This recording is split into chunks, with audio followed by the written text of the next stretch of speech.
mean, this is a massive blow to Wrightbus's workers and to the Northern Ireland economy.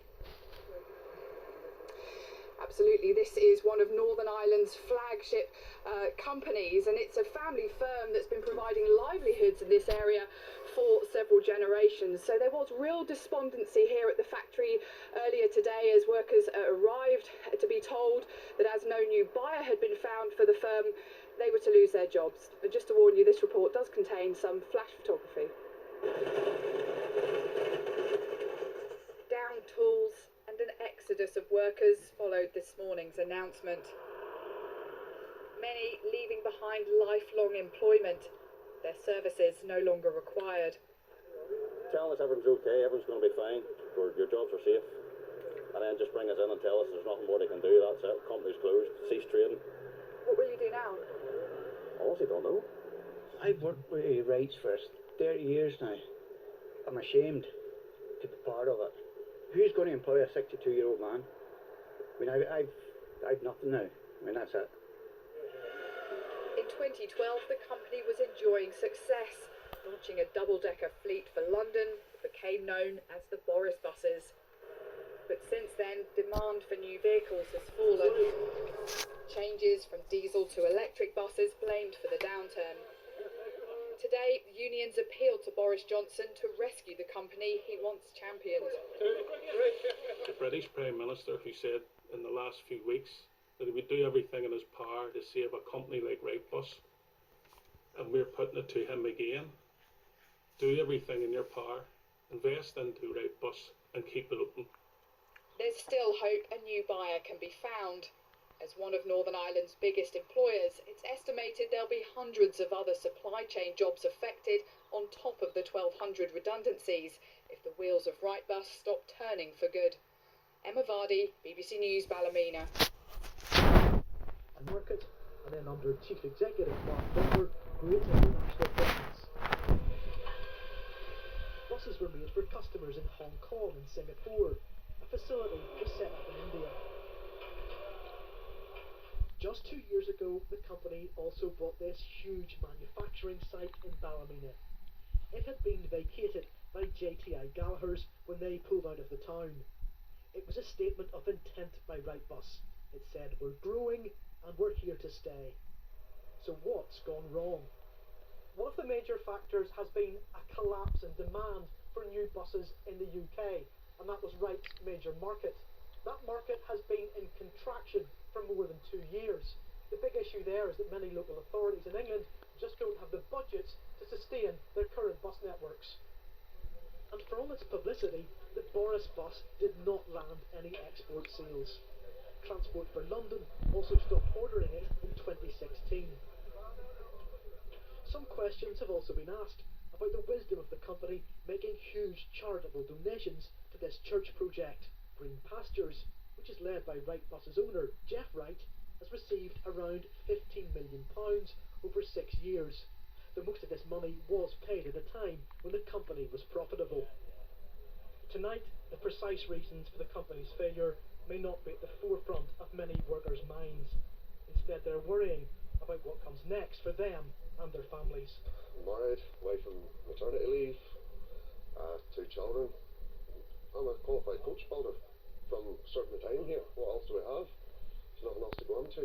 Minimum hours contracts, part-time work. You know, where's the work for the skilled workers in this country now? Somebody may still see some sort of future for this business, but tonight it looks bleak. Well, this town has suffered from a series of major job losses in the manufacturing sector. Sarah Girvin's been having a closer look at what these latest job losses will mean for Ballymena.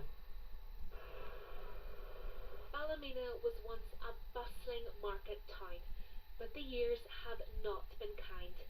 A series of big employers in Ballymena have collapsed in the past few years, and now Wrightbus has joined them. As workers got the news today, for some it was straight to the job centre.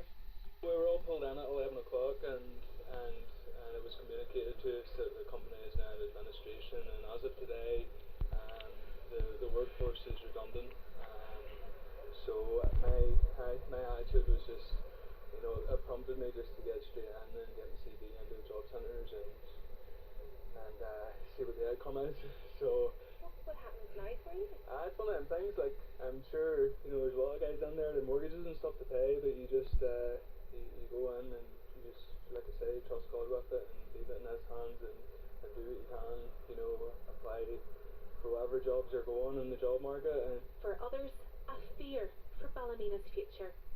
I think it's a disaster because we're going to be a third world country in a couple of years' time because there is nothing here. I mean, Ballymena used to be boom town. The situation looks very grave for Wrightbus and the workers. I very much feel for them, as we heard this morning. Everybody's devastated. Everybody. Because people's mortgages and they're going off their jobs and devastated.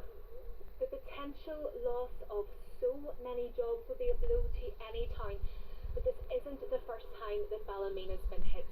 In recent years, the closure of JTI, of Pattons and of Michelin left scars here, and now the news from Wrightbus has opened those old wounds and created new ones. Business owners in the town are worried, but trying to stay positive. And we've moved down here, put a lot of money into the place, and obviously it's a not bad on the town, and then it makes you wonder, oh, why have you invested so much money into Ballymena for something like this to come out of it? And then there's this, the Gateway development on the outskirts of Ballymena. The Green Pastures Church project was heavily funded by Wrightbus, and at 97 acres is one of the largest private developments in Northern Ireland. But workers haven't been seen on this site now for months. Time will tell what impact this potential loss will have on Ballymena, but for now the town is trying to find a chink of light in what's been another dark day. Sarah Gervin, BBC Newsline in Ballymena. John, now what did Investor and I say about the charitable donations made by Wrightbus at the same time as they were getting donations and grants from Investor and I? Yes, some people have been asking about that thing. Is this a case of public money coming in the front door in terms of grants and then going out the back door in terms of charitable donations? Is that fair? That's something I've been putting to Alistair Hamilton, the Chief Executive of Invest NI, and I've asked him, have all the rules been followed in terms of those grants? Well, I'm not going to comment on what they did with the funds that they drew out of the company.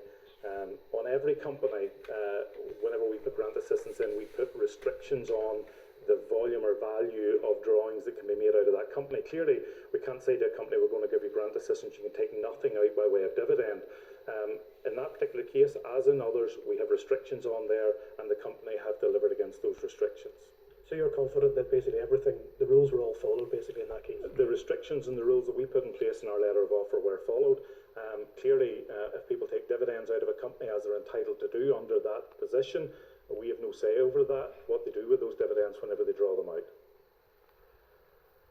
Well, tonight the Wright family have issued a statement, and they say they've actually pumped money into this company over the last year to try to save it from collapse. That's even included paying wages out of their own pockets in recent weeks. They also say they're devastated by today's events, and they hope that a new owner can still possibly be found. John and Ballymena, thank you.